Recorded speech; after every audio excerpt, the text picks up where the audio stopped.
Heya Cryptozens, it's 10 p.m. Pacific time. The date is October 11th, 2022. Welcome back to the Crypto Overnighter. My name is Nikodemus, and I'll be your host as we take a nightly look at the crypto, NFT, and Metaverse space and the industry that surrounds it. And keep in mind, nothing in this show should ever be considered financial advice. So, a lot of things happening today.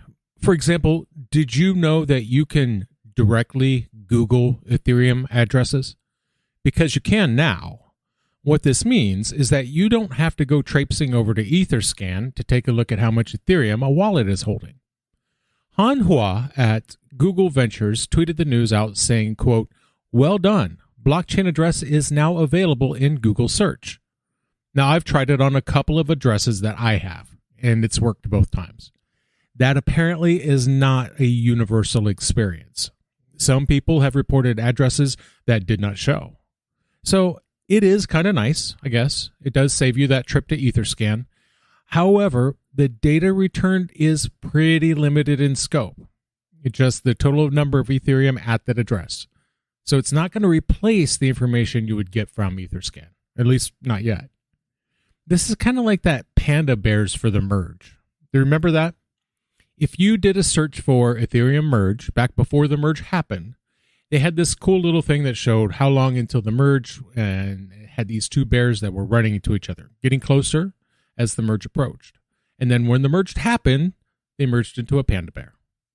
Now, of course, the big news on Google today was the announcement that they made this morning for Coinbase. Google is starting to accept cryptocurrencies for cloud services sometime next year. So this was announced at Google's Cloud Next conference, where they said that they were going to be taking crypto payments through a deal with Coinbase. Right now, there is a limited number of clients that will be able to make payments using Bitcoin or whatever, though that's expected to increase if this goes well. This will come about through integration with something called Coinbase Commerce. Coinbase Commerce is a payments tool for businesses. Now, for their part, Coinbase Commerce will be migrating their data-related applications from AWS to Google Cloud, which is a big move by itself because Coinbase has been an Amazon customer for years. Now, at present, we don't know the details on this new deal. Jim Migdal is Vice President of Business Development at Coinbase. According to him, this deal will fall in line with other Coinbase Commerce deals where Coinbase gets a cut out of each transaction. For those wondering, Coinbase Commerce supports 10 assets, including Bitcoin, Ethereum, and Doge. Thomas Kurian is CEO of Google Cloud. He said, quote, "We want to make building in Web3 faster and easier.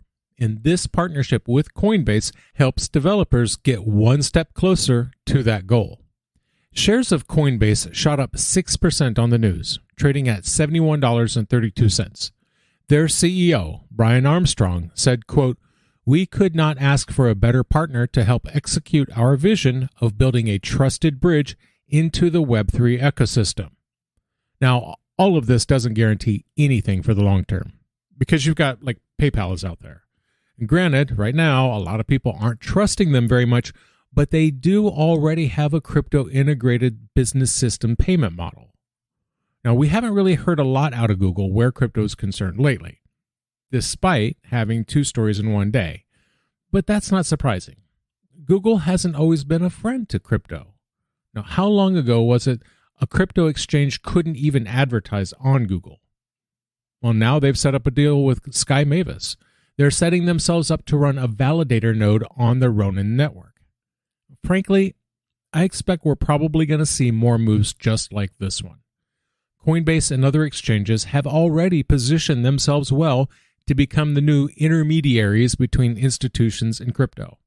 It only makes sense that more established, more traditional players are going to avail themselves of a solution that already exists rather than create one themselves from scratch. Now, staying with Coinbase here, because they scored a huge win. The Monetary Authority of Singapore serves as the city-state's central bank and financial watchdog.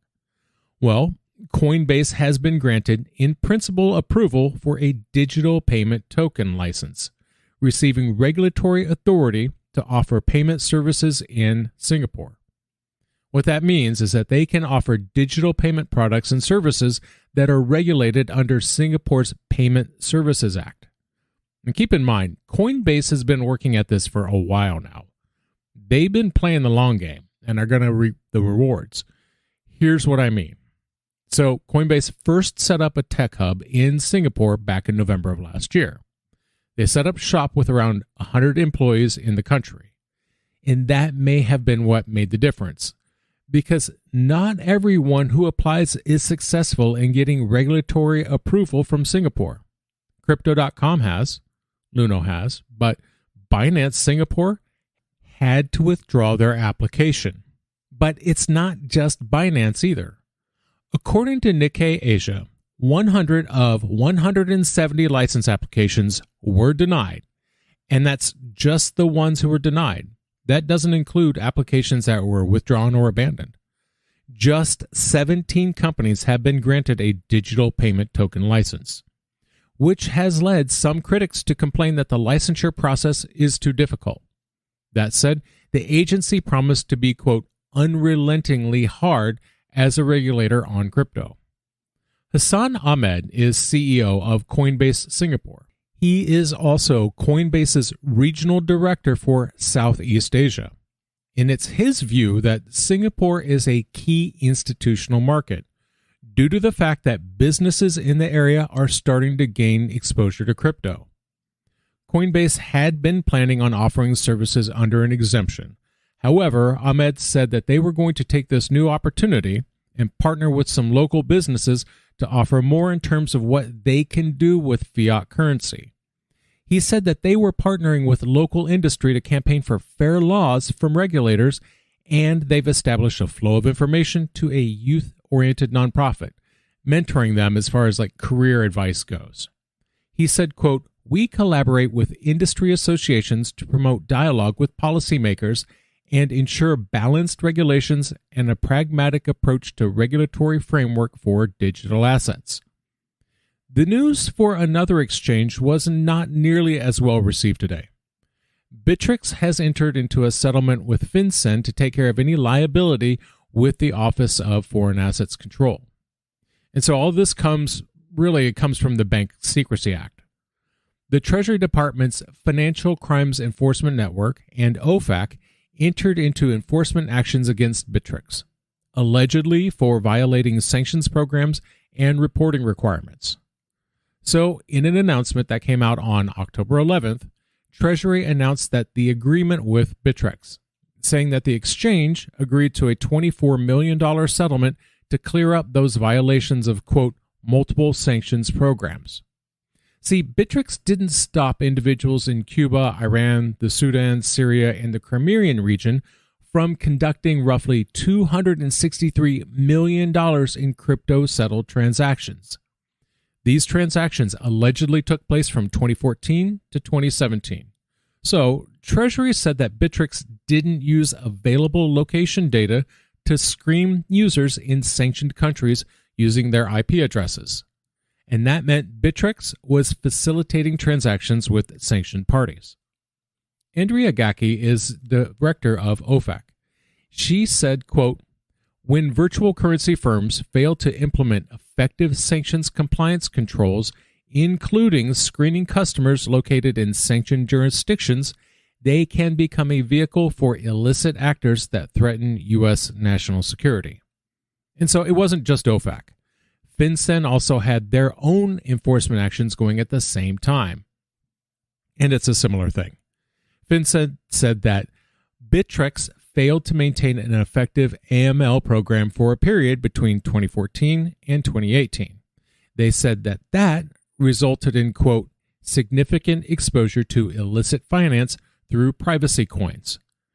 FinCEN's acting director said, quote, virtual asset service providers are on notice that they must implement robust risk-based compliance programs and meet their BSA reporting requirements. FinCEN will not hesitate to act when it identifies willful violations of the BSA. So that meant a settlement of $29 million. However, FinCEN's agreement is that the $24 million Bittrex is going to pay OFAC also goes toward the fine with FinCEN. So for their part, Bittrex is saying that they've cleaned up their act, that none of these settlements for their actions that occurred after 2018. They say that they've hired third-party experts to help them maintain compliance with sanctions and AML-based policies. And finally, they said that they were, quote, pleased to have fully resolved this matter. As we like to do on this show, let's take a look at the numbers. At the time of writing, the global crypto market cap is $918 billion. That's down 1.7%. The top 5 cryptos by market cap are Bitcoin down 1.08%, Ethereum down 1.96%, Tether, USDC, and Binance Coin down 1.48%. Staying on the topic of regulation here, the U.S. Securities Exchange Commission has shot down another Bitcoin ETF. And it's the same old, tired, nauseating, musty old story. So the SEC shot down the rule change that would have allowed WisdomTree to list and trade shares in a Bitcoin ETF. In an October 11th filing, the SEC rejected the rule change. If approved, it would have allowed WisdomTree to list and trade shares of their ETF on the Chicago Board Options Exchange. This rejection comes after delays due to extensions and comment periods. This spot Bitcoin ETF application was first filed on January 25th. It was published in the Federal Register on last Valentine's Day. So the SEC said that approving the ETF would not be, quote, designed to prevent fraudulent and manipulative acts and practices, nor protect investors and the public interest. At present, despite criticism from many lawmakers, regulators, and industry leaders, the SEC has failed to approve one single spot Bitcoin ETF application. This is a very disappointing development, given 2021 started off so promisingly as the SEC started off by approving Bitcoin futures ETFs early last year when they greenlit the ETFs for ProShares and Valkyrie. Staying on the topic of government, let's look at the Metaverse space. Metaverse Labs is the name of an artificial intelligence ecosystem, and they launched a new Metaverse city in the United Arab Emirates. It's named Sharjahverse, and this move is meant to improve the region's tourism industry. And so Metaverse Labs calls it a photorealistic, physics-accurate metaverse. Now, it's supposed to be 1,000 square miles in size, and it is expected that this virtual city can have some real benefits by supporting the local tourism industry and the creation of new metaverse-oriented jobs, which, by the way, is all very similar to the plans of their neighbor, Dubai. Anyway, this project is backed by the Sharjah Commerce and Tourism Development Authority, or SCTDA. And their whole purpose in life is to promote tourism in the UAE. Their chairman said it was their goal to transform, quote, the mass market tourism industry towards next-generation sustainable practices. Now, I mentioned Dubai earlier, but Sharjah is the second most populated emirate in the kingdom with about 1.8 million people. Sharjahverse will provide, quote, unprecedented access to almost any location in the emirate. So it's their goal that through this universe, the entire emirate will be on display. The UAE has been witness to a growing crypto adoption within the country, and there are indications that the UAE is moving forward in a positive regulatory kind of way.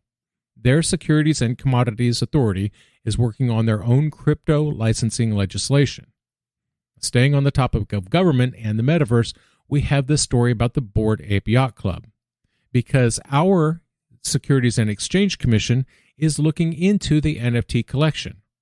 So the question is, do they act as securities? And if so, does that mean that Yuga Labs is guilty of violating securities laws by issuing those NFTs or the ape coin? Sources told Bloomberg that the question of whether or not NFTs are acting more like stocks If so, should they follow the same disclosure rules? At the center of this investigation is the question of whether NFTs are securities or not. This probe has been ongoing since March. The SEC is also taking a look at ApeCoin.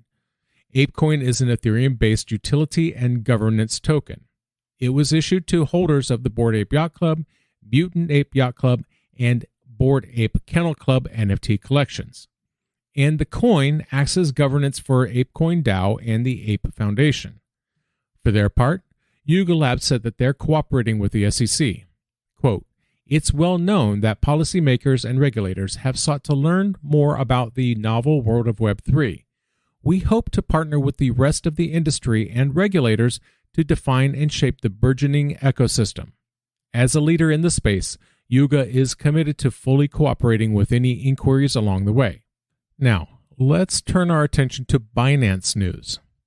The BNB smart chain will undergo a hard fork. This is to fix an exploit.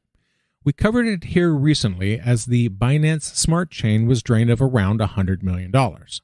What happened was they exploited a flaw on the BSC token hub and created, quote, extra BNB. Now, this hard fork is expected to fix a vulnerability in the hash check and introduces a block header in the sequence checks in the cross-chain connect. And it will also set the related to be whitelisted to the Genesis candidates. Billed as a, quote, temporary urgent patch, it's expected to be released Wednesday around noon Eastern Time. Binance did say that deposits and withdrawals for BSC will be halted starting an hour before the hard fork.